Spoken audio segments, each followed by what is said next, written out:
Une mer d'huile et pas un bateau à l'horizon, à l'exception de quelques chalutiers qui travaillent. Depuis le début du confinement, les conditions de navigation sont idéales, mais il est formellement interdit de sortir en mer. Les accès aux ports sont fermés et il n'est pas possible non plus de travailler sur son bateau.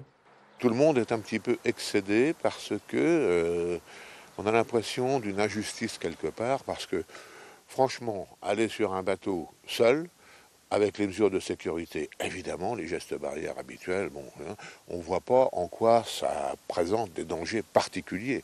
Surtout quand on compare à ce qui se passe par ailleurs, ou en tout cas ouverture d'école, transport public et autres, quoi.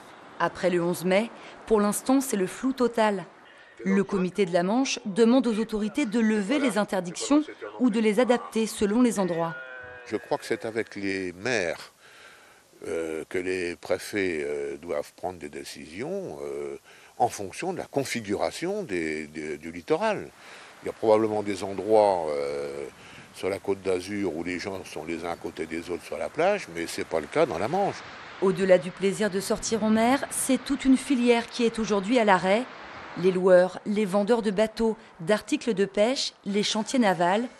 Un peu tout ce que propose cette entreprise grandvillaise. Sur 25 salariés, seules 4 personnes travaillent encore ici. Le fait que les plaisanciers ne naviguent pas, ça ne va pas nous ramener du travail. Il n'y a aucune consommation qui sera faite dans les magasins et après aucun travail au niveau de l'atelier. Donc à un moment donné, ça va se bloquer. Donc c'est pour ça que c'est hyper important que les gens puissent revenir sur l'eau, renaviguer pour en tout cas nous recréer du commerce. Tous espèrent que la plaisance pourra reprendre au moment du déconfinement. De nouvelles règles pour naviguer sont à l'étude. Retour obligatoire au port le soir ou limitation du nombre de personnes à bord. Les préfets devraient donner leur décision le 7 mai prochain.